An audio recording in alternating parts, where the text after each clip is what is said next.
Boa tarde a todos e todas. Primeiramente, agradecer ao deputado a iniciativa dessa audiência pública, um tema de suma importância, como você já bem falou, não só para Itapebi, que é o município sede da ponte, mas também a toda a Costa de Descobrimento, quiçá da Bahia e do Brasil.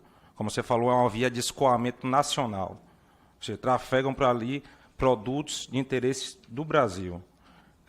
Empresários foram impactados, a sociedade local foi impactada.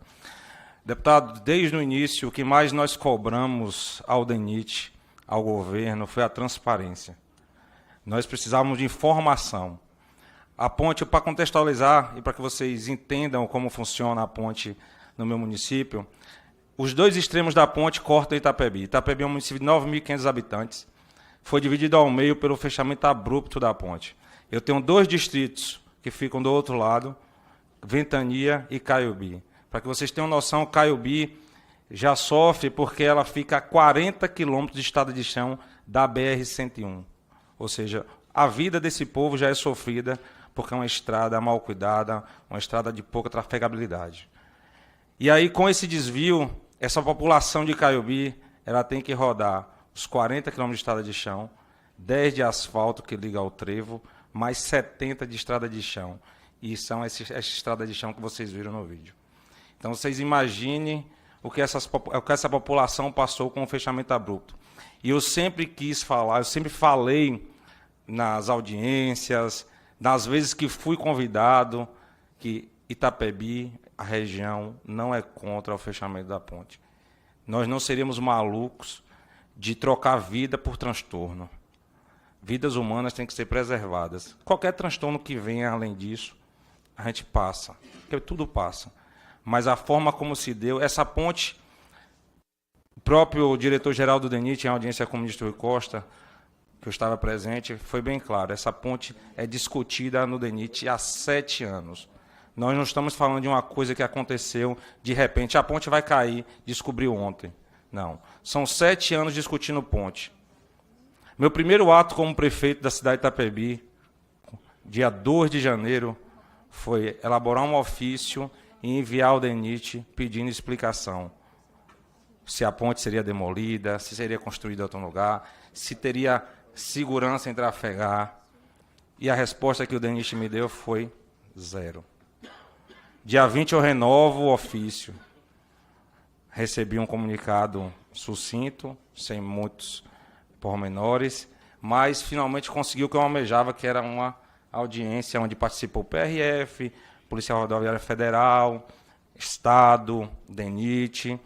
E nesta reunião, o que ficou disponibilizado para a gente foi que a ponte teria que ser reformada, a empresa já estava contratada, seria inicialmente o sistema de pare e siga, a Polícia Rodoviária faria o controle e depois de 20, eu não lembro exatamente quantos dias, o DENIT assumiria o controle da ponte e aí iniciaria as obras.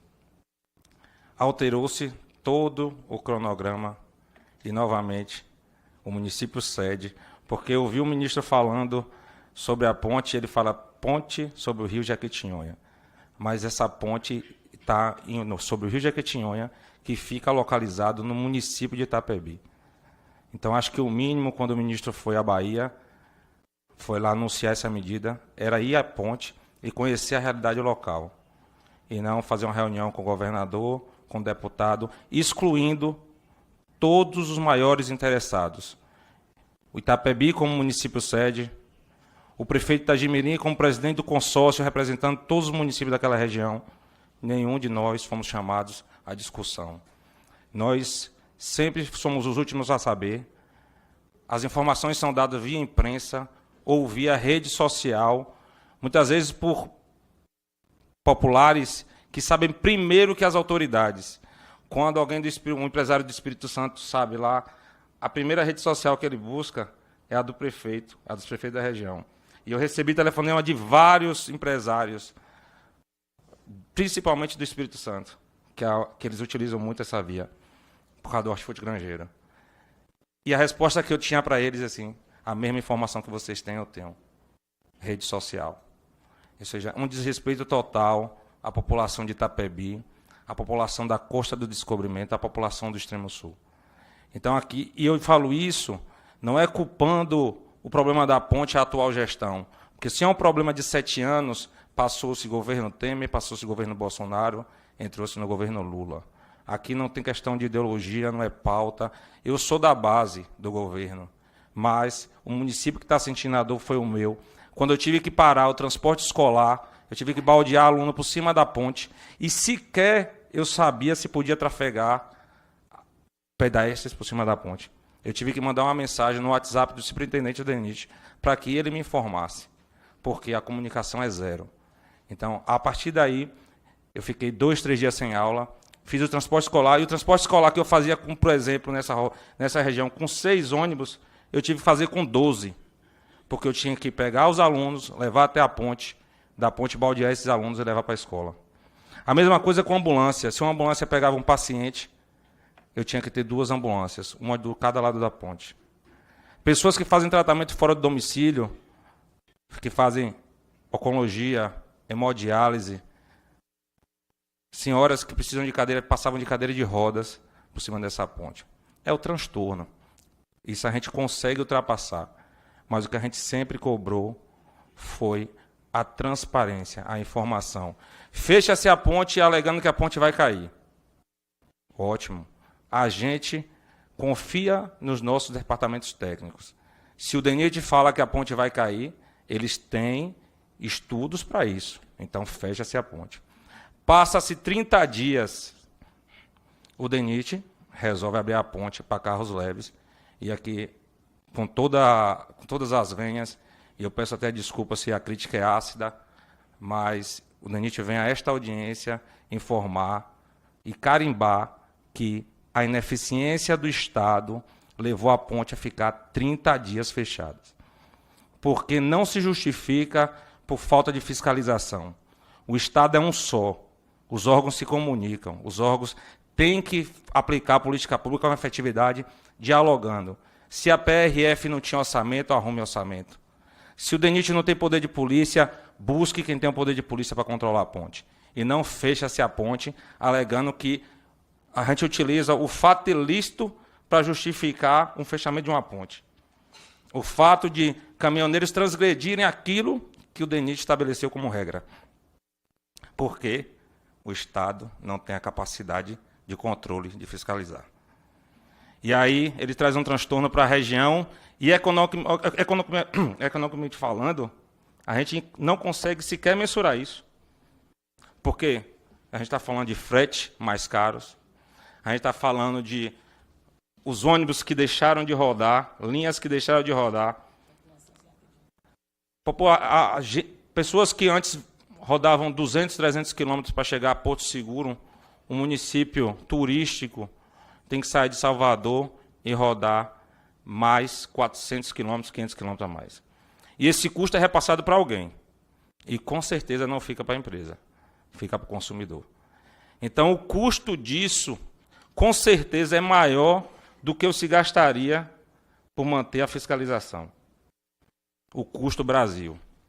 Então, assim, eu sinto muito essa desculpa que o DENIT traz. Não mostra a responsabilidade, mostra, na verdade, a ineficiência. Tá bom, teve que fechar a ponte, fecha-se a ponte. E aí, todas as medidas, essas medidas que o DENIT hoje trouxe aqui, que expôs pela mídia, foram medidas que não são do DENIT. E isso eu posso falar que não é do DENIT. Porque foram medidas sugeridas pelo governo da Bahia, através de Saulo Pontes, que desde o início defendia tais medidas, e todas as medidas que a gente defendia, o DENIT falava que era impossível de fazer. Falava que era impossível de fazer uma construção de uma ponte ao lado da outra. Falava que é impossível de fazer a parada para veículos leves. E hoje, num passe de mágica, o DENIT traz aqui que veículos leves vão poder passar, que existem estudos. O que a gente pede é que o DENIT, já vou encerrar, presidente, é que a gente pede que o DENIT traga esses estudos, informe até para combater as fake news. Sabe por quê? A mãe hoje está lá para decidir se manda seu filho passar por cima da ponte, porque é pela falta de informação. porque ela não confia na informação dada pelo prefeito da cidade, porque o prefeito da cidade efetivamente não tem a informação suficiente para passar para a sua população. Então, presidente, como não tenho mais tempo, mas desde já agradeço mais uma vez, desculpe se o discurso é um pouco ácido, mas é o discurso não do prefeito, mas da população que sente na pele o que é um fechamento abrupto de uma ponte e a falta de responsabilidade e de consideração que foi feita com a nossa região. Muito obrigado.